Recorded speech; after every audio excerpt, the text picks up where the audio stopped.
What's up, people? Here we go. We're continuing on Super High Roller Bowl 7, right? 3 million up for grabs. I've been going through a lot of the hands from day 1, day 2. It's time for day 3. If you want to watch the entirety of it, you can do so at one place, and that's Poker Go, right? You got to get yourself a Poker Go subscription. I got a deal for you. If you use promo code Daniel 2023, you'll save yourself $20 off a yearly freaking subscription. $20, man, from me to you. Hey, but you got to get one. It's a good study tool, as I said before. All right, so day 3. It is the final table, the Stone Bubble of Super High Roller Bowl 7, a $300,000 buy-in event coming to a close here on day 3. 5th place, $0. 4th, $720,000. And on we climb. 7-figure paydays up to $3.3 million plus. And of course, the beautiful ring and all of the prestige associated with being a Super High Roller Bowl champion. There's 5 of us left. Obviously, a $300,000 buy-in, you don't see 800 runners. So day 3 is only going to have 5. And that's what we got. 5 tough cookies, as they say. Everybody left, essentially a professional poker player. So tough game, right? All right. So the good news is, let me take a look at these chip stacks while I'm here. Yours truly still doing good, right? I think Petrangelo at this point has just a hair more than I do. But this is a tournament where I went wire to wire. I was chip leader for most of it. And if not, I was never out of the top 3. Just really controlled and whatnot. Okay, so 5 players, as I said, all professionals. And it's the bubble, right? It's a big, fat, juicy bubble worth whatever it says on the screen. I don't freaking know. I don't pay attention to this stuff. I just play to win, right? But part of what allows you to play to win is taking advantage of bubble spots, especially when you have chips, right? And I've been doing great in this tournament. Like I said, leading wire to wire. Now is the opportunity to really start to push the envelope. And it's kind of what I do in this spot. Okay? A little bit, there's a lot going on in this little hand. It doesn't seem like a big deal, but there's a lot to it. Was he going Chicago there? You might be lying. It did feel Chicago. Yeah, that's not part of integrity. like No, that would be, then we really launched the investigation. It's not my first rodeo. Nicky P and Orpin out. the late night shift over at the Wiener Circle. Very famous hot dog stand. Look it up. Or don't. 75 to go here from Negreanu. Jack 3 suited, dominated by Bonomo's Jack 10, and we are getting a glimpse of some abusive behavior in terms of range. Cool.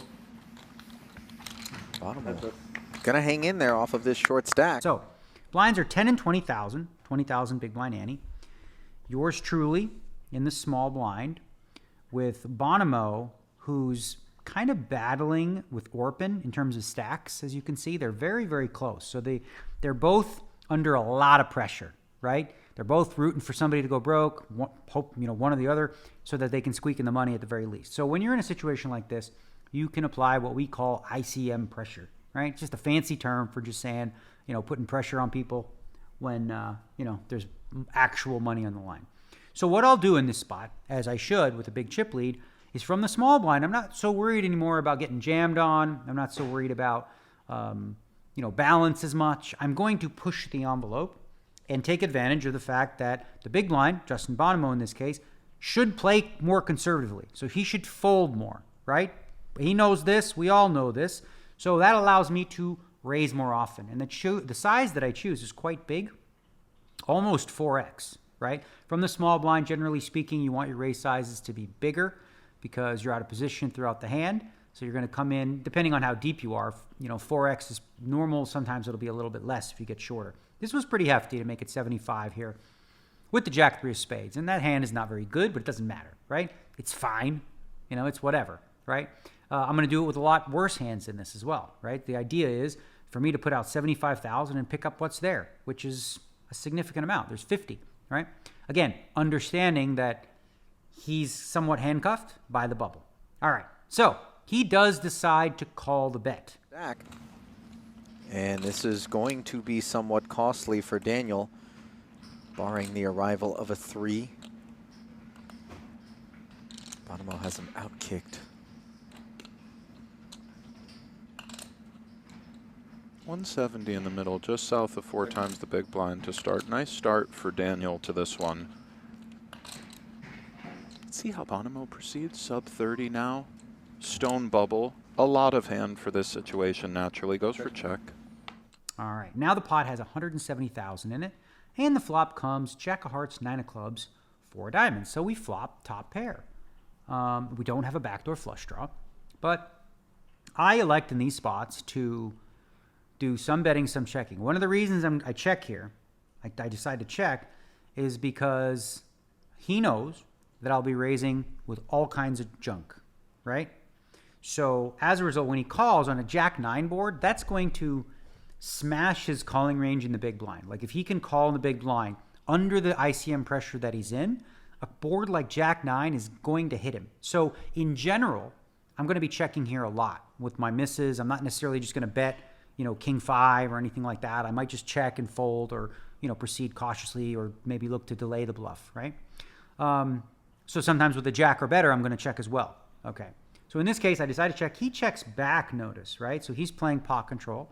He's playing a little bit careful. He doesn't want to get check raised off the, with Jacks and a 10. So it makes sense, especially, again, because of the situation with being on the bubble. I think from his perspective, he'd be happy if the hand just gets checked down, maybe a little bit on the river.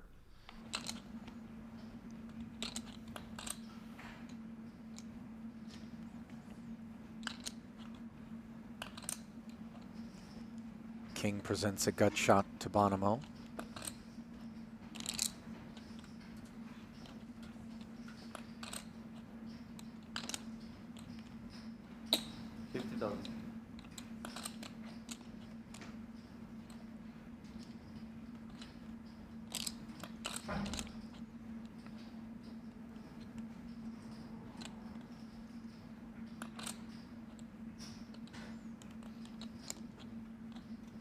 Cool. 50. Turn card is the King of Spades. Okay. Not a great card for me again, because once again, as I said, a lot of the hands that he's going to play are 2 Broadway-like cards, at least 1 big card. He's probably folding a lot of the 8-4, 8-3. So, decent chance that he's got something here. Might just have something as simple as a gut shot, though. If he has, let's say, like ace-10, well, maybe, you know what I'm saying. Anyway, you can have a bunch of hands. I elect now to make a relatively small bet, 50,000 into 170 with the Jack, right? If he has a king, he has a king. I don't think he's just going to raise me with 1 king very often there or ever. So I can still make jacks and 3s, 3 jacks, whatever the case may be, if he happens to have the king. He calls the 50,000, and at this point, I'm really unsure if I'm ahead or behind. Bet and called. Another 100 into the middle. Now an 8 on the end.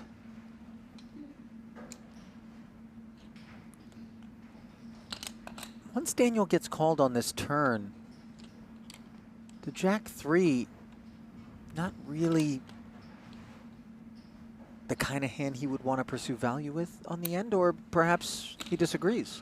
Well, indeed, he does disagree, and he'll be getting snapped in relatively short order. A lot of hand blind on blind. Justin can still have inferior pairs, so on.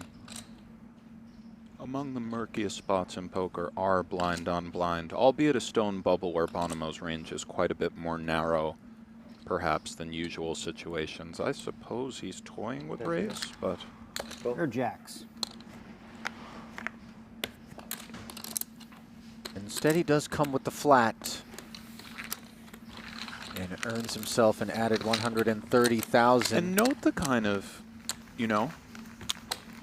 aggressive scoop-in of the chips and such. It's getting a little bit real now. These two haven't always... I don't want to create something that's not there necessarily, but let's just say it's on. I wouldn't mind creating something whether or not it's there, over. Truth be told. 1,020,000. There's 270 in the pot now. River is the 8 of spades. And it's kind of a marginal spot. I do beat a decent number of hands that he could call me with, right? So one of the things you think about when you're value betting is you're thinking about not only A, how big am I value betting, and does this hand make sense to value bet huge with, right? Remember, we've talked about this a lot. When you bet big, if you overbet the pot, that's polarizing. You're going to do that with the nuts, absolute stones, or dead nothing, right? The more marginal hands like this, just jacks, right? That's a pretty thin value bet. So with hands like this, you're generally going to tend towards a smaller size if you choose to bet. So what are you betting for? Well, I'm betting to target a 9, which you very well could have. You could have queen 9, 9, 10, potentially ace 9, 8, 9. And for a very small price that I choose, which is 80,000, about 30% a pot in that neighborhood. It's like a little bit of a block bet as well. The bet has kind of like two functions, right? In a sense. Number one, it's a value bet. It is a value bet. So you're never like you're never like doing both. You're doing one or the other. And in this case, I'm betting this 80,000 because I think that my hand is going to be ahead of his calling range, right? That's the most important thing. Like, think of all the hands that he calls with. He's going to call me with a king. He's going to call me with a better jack. Got that.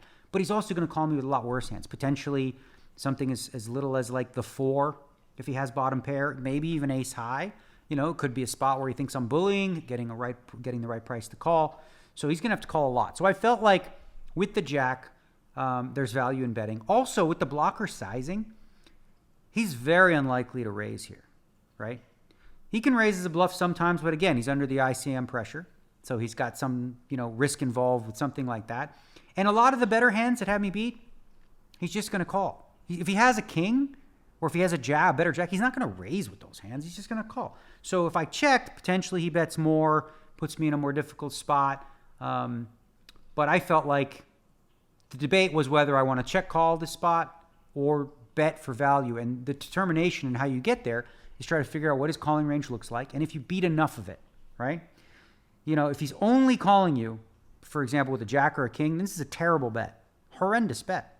There's no point. It's really bad. But I felt like for that size, that price is in a 9, price is in a 4, and some ace highs would just decide because listen, on that river card, I could have like queen 5, right? I have jack 3, right? Why couldn't I have queen 3? Could have a whole bunch of that stuff. So he might even call with as little as ace high, for the price that I offered him. So anyway, I bet the 80,000. He calls. He's got the jack 10, right? So we lose a pot, but it wasn't all that significant. We lost a dinky little bet on the turn of 50K and a little dinky bet of 80 on the river. Helped him a decent amount. It was just like a for me, right? Didn't really crush me.